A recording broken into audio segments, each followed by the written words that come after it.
Well, just when you might have thought the Senate story was slipping into the past, bingo, it's back with a vengeance. Let's find out what that means. Andrew is in Toronto tonight, Bruce is in Ottawa, and with Chantal away tonight, Jennifer Ditchburn is with us, again, also in the nation's capital.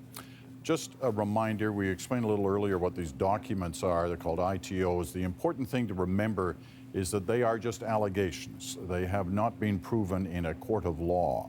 And until such time, they are allegations. Nevertheless, they're pretty fascinating. They've got everybody talking. What was the most important thing you saw in those documents? Jennifer, why don't we start with you? Well, I think it was that there was an original plan.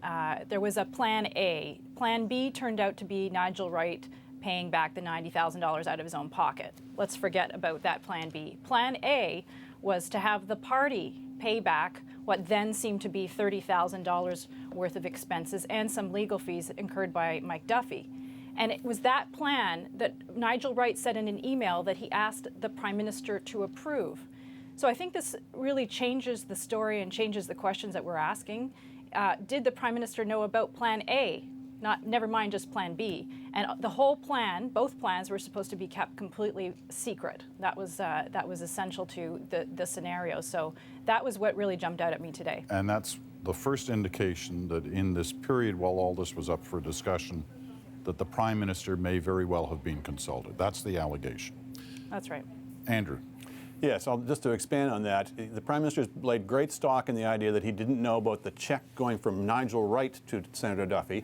He's been asked whether he knew about any Plan A, about whether the party would pay it, and he dodged the question in Parliament. But it seems to me that's getting us into very ticklish territory. I'm not exactly clear why it's any better if Senator Gerstein cut the check than if Nigel Wright did. And certainly the evidence is pretty strong that the Prime Minister was consulted and knew about that particular arrangement. We should mention, as we have during this hour, that the RCMP in these documents also says that there's no written evidence of the Prime Minister's knowledge. Of the specific thing of Nigel Wright. Right. I don't, and we can't say conclusively that he knew about the discussions about the party paying. It's just when you see things like we've been given the go-ahead, I've consulted with the PM, it certainly sounds pretty suggestive. Bruce. Well, Peter, I was struck by the fact that there's obviously a mountain of information here, and all of it was available to the Prime Minister in the last several months. During that period of time, there were a period of many weeks, basically, where if he had looked at this information, he would have been giving different answers in the House of Commons if he was going to use that information as a fact basis for what he was saying. So either he chose to ignore all of this information, which was reckless, or he was being dishonest with the House and with Canadians, because there really are some very important consistencies, perhaps the most important of which is that there were, it seems, at least a dozen people, and not very few, not one, but at least a dozen people inside his government who were aware of what was going on. And not once during that period of time, when the Prime Minister was standing up every day saying only one person knew about this, did any of them bother to take their boss aside and say, you know, maybe you want to change that answer because it's not factual. And we should also keep in mind that many of those dozen people are, have been very close to the Prime Minister. Some of them meeting with him daily on a variety of different topics, but nevertheless meeting with him daily or talking to him on the phone daily. This is a close circle. And many of whom would appear to be caught out in glaring contradictions, shall we say, or maybe they can be saved by sort of Clintonian evasions. But Senator Gerstein was pretty clear at that party conference that, he was not making any payment to even though Nigel Wright asked him to. Well, in fact, the party was quite ready to make those payments. Senators LeBreton, Tkachuk, and Stuart Olson said, well, we didn't know of any deal to go easy on him in any report, et cetera.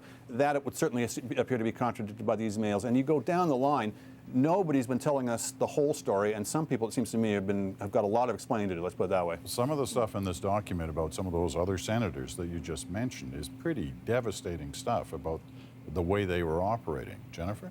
Yeah, and it's pretty ugly too. I mean, when you go through this, I can't think of another time when we've been able to look at sort of the inner discussions and inner workings of a sitting government and see what the email traffic was going back and forth. But there's sort of bad-mouthing of each other and accusing other people of not cooperating, you know, and this all within the Prime Minister's office and the leadership in the Senate.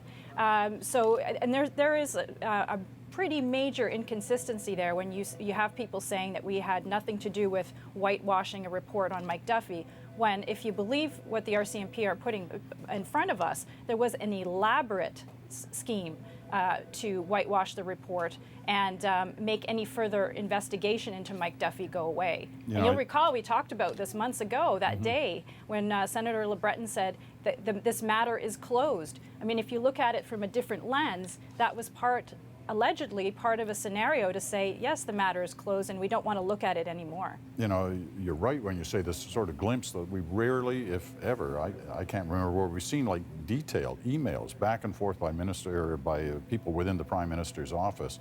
This is stuff that's usually held back from, you know, by privilege, and you never hear it. So it's quite interesting on that. Nigel Wright, the former Chief of Staff, the person perhaps closest to the Prime Minister, certainly within that office.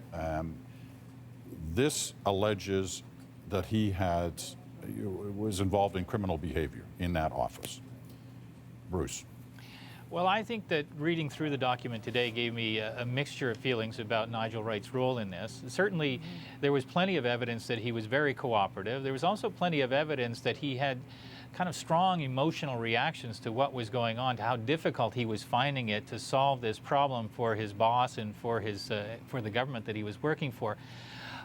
And those were feelings I was left with right up until the point when I started to read about almost the collective instinct to change the Deloitte audit report, and the assumption that's embedded in the emails that this was a kind of a logical extension of the issue management. I think for a lot of people to read that language in those emails about changing an audit report, and especially for a lot of conservatives who pride themselves on this idea of accountability and probity, this is very disturbing stuff.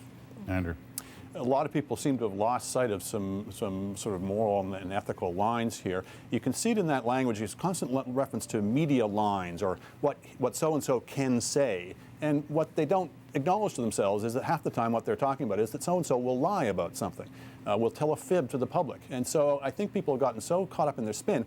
It remains a mystery why Nigel Wright, who at the beginning of this affair was insisting forthrightly to Duffy, you have to pay back the expenses, you have to pay them back, and somewhere along the way, for some reason we don't know why, flipped on this, first trying to get the party to pay and then himself paying it. And that remains, I think, at the nub of this affair. You know, both Diana and Chris Hall earlier talked about the potential of a white knight in this story, the one person who's not in the office, nowhere near Parliament Hill anymore, who actually was warning there were problems here. Aside from him, is there any good news at all in these documents for those who are arguing the government side of this story?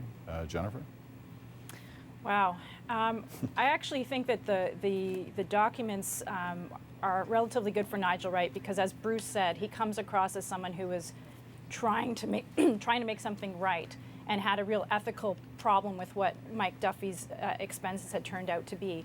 And also, Senator Linda Frum spoke up at one point and said to the Prime Minister's office, "This is a mess, and you know we're all going to have collective blame for what's going on behind the scenes." But other than that, I think this is a pretty damning document for the government, especially when you consider they told us there were no documents, remember? And they also told us that no one else in the office knew. At least 6 people, 6 top conservatives knew about that repayment. So let's think about that. We should mention one other person, which was Chris Montgomery, an advisor to Senator LeBreton, who, by the evidence who I was referring to. By the evidence of this report, was actually putting up quite a fight, saying senators will compromise themselves if they get involved with this. Was eventually overcome or prevailed upon, but he seems to be one of the few people who actually said this is really wrong what we're doing here. All right, well, Peter, I got to leave it at that, Bruce. I'm sorry I'm out of time, but the good news is you've got tomorrow. We'll be back with more. Bruce in Ottawa, Jennifer in Ottawa as well, and thanks, Jennifer, for being with us again, and Andrew here in Toronto. Well, you can bet the story will still be a part of tomorrow night's At Issue, and Chantel will be with us for that.